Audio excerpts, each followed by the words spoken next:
Seamus McGee is on the line. Good afternoon to you, Seamus. How are you, Damien? I know you've been holding there a while, but this is a story which we heard about yesterday. We just didn't get to it yesterday, but it is happening, I suppose, around the country, and we probably, unfortunately, will hear more of it over the next few months or into next year or whatever. Tell us what happened in Crossakeel or in Kells earlier this week. Yeah, well, really, just to give a bit of background on the story, there was a farm of land for sale. It was advertised about 3 weeks ago in the paper, and it turned out it was the bank that was selling it belonging to a farmer. Now, the farmer had given a guarantee a few years ago for his sons that he would pay any loans off. As it turned out, those loans he wasn't able to repay them, and the bank went after his land. So he went as guarantor for loans on behalf of his sons? That's it, okay.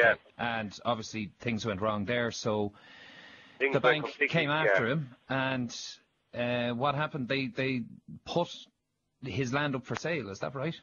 The auction was in Kells now on the day before yesterday, and basically no one wanted it, and there was a bit of a euro put on, and that's as far as it went. The big problem is once locals and once farmers realised that it was the bank that was selling it, no one wanted it. That's an old tradition, really, isn't it, Seamus? It is, yeah, because there's such a thing as buying a thing with luck, and there's such a thing as bringing bad luck on yourself. And if you buy land with no luck, well, then you deserve everything that comes on you. You know, it's funny, but it's getting back to the old stage of getting a luck penny. You know, anything you buy from a lad, you'd expect a luck penny off him, and you know, oftentimes lads have given more than they should pay, but if it's lucky, well then, well and good. But this land was not going to be lucky. It was land that was being repossessed. Actually, at the time that it was advertised in the Chronicle a few weeks ago, the guy's septic tank and his well was on that piece of land that was advertised. Like, it's unbelievable to think that the banks could come in and expect just to sell the land, that lads would turn up and buy it under them circumstances. And you know, the one message I think that came out from the whole affair was that the banks are going to realise now that farmers are not an easy option. They expect that farmers will go and turn on each other and buy the land, but that's not going to happen. And, you know, hopefully there's a message actually being sent out that the banks that just want to cop on and negotiate with people that are in trouble. You know, sit down, talk about, restructure, do whatever you're doing, but don't think that farmers are the easy option.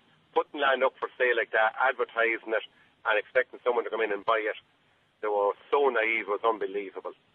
And as I said earlier on, you know, shades of the field. Unbelievable, you know. And, like, you know, there was a time that you could sell, and the banks know you could sell the land, and some property developer would come in and he might sell it for a site. You could have people with off-farm income, part-time workers all looking for a bit of land.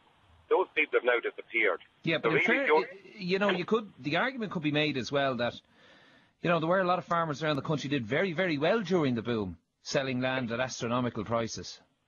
Yeah, which we're now paying for. Yeah, well, so look, it was all part of the whole system at the time. You know, at the time people were prepared to give the money, so why not take it? Probably I'd be no different myself if I get it, you know. And does this pish rogue, if you want to call it, about bad luck buying land that's in a forced sale, does that extend to houses, to shops, to motor cars that are repossessed? Yeah, I tell you, you know, and you just mentioned repossessions. You know, we've had a lot of cases where farmers had tractors and machinery repossessed.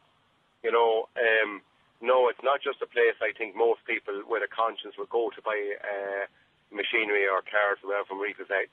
You're bringing someone else's bad luck on you. You know, as simple as that.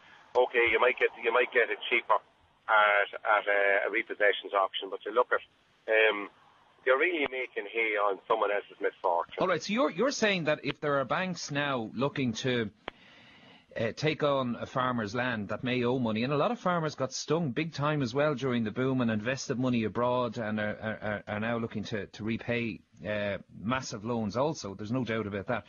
But that farmers locally will not buy the land, so the banks are wasting their time. Is that what you're saying? Yes, absolutely. Total waste expecting neighbours. Now, I won't go in on my neighbour that has his land repossessed and buy land off him. I just wouldn't do it. And I don't think any farmers with any morals would do it. It's not, look, we all live in the country, kids are going to school with each other, you're meeting, you're on different boards, football clubs, all that kind of stuff. You just don't do that. And if a farmer did go in and buy the land, or somebody did go in and buy the land over the neighbours' heads and over the farmer's head, what would you do then? Well, you know, it comes back to the day that his cattle breaks out to me. And normally I'd ring him and say, look, those cattle are in here with me, I'll give you a hand to bring them back. So I wouldn't have any problem leaving the gate open and letting them out on the road. Simple little things like that. There's absolutely no help. If he'd a cow calving, you'd be in no hurry down to help him. Okay. And who put the bid of the euro on the land? Well, an individual turned up and bid a euro on it. Was that just out of smartness, or was it somebody that was on your side that was supporting the farmer? Look, it was just, I think it was only a shot over the bow. Yeah. Okay, so what's the situation? Is the land now, does the farmer still own the land? The farmer still owns the land. Has he cattle? Well, we're coming into the winter now, but had he cattle grazing on it recently, or can he put cattle on it, or can he do anything with it? Yeah, there's no problem there. The cattle could be in it. But, you know, there was a septic tank and a well belonging to that farmer on the land. If I went in and bought that and put in a field of barley, and next spring I decide, a lovely field, and that guy's septic tank is there and he wants to empty it out, he has to bull in through my field to empty his septic tank. The whole thing was a nonsense, and it's just typical of the way the bank behaved.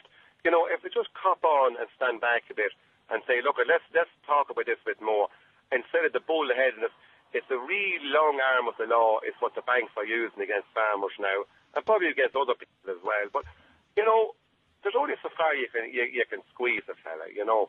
How is the farmer now himself in question? But the ordeal on himself and his wife is horrific. You know, like, you picture your own scene there, Damon. If you had this hanging over you, we say your own house, that you don't know if your house is going to be taken or not. You look out the back gate of your farm, and that's your field. Suddenly, it's not your field. You have someone coming up behind. It's just wrong. All right, okay, we're going to leave it there. Seamus, thanks indeed for that. That's Seamus McGee there in Crossakeel near Kells in County Meath. Back with more on LiveLine after these.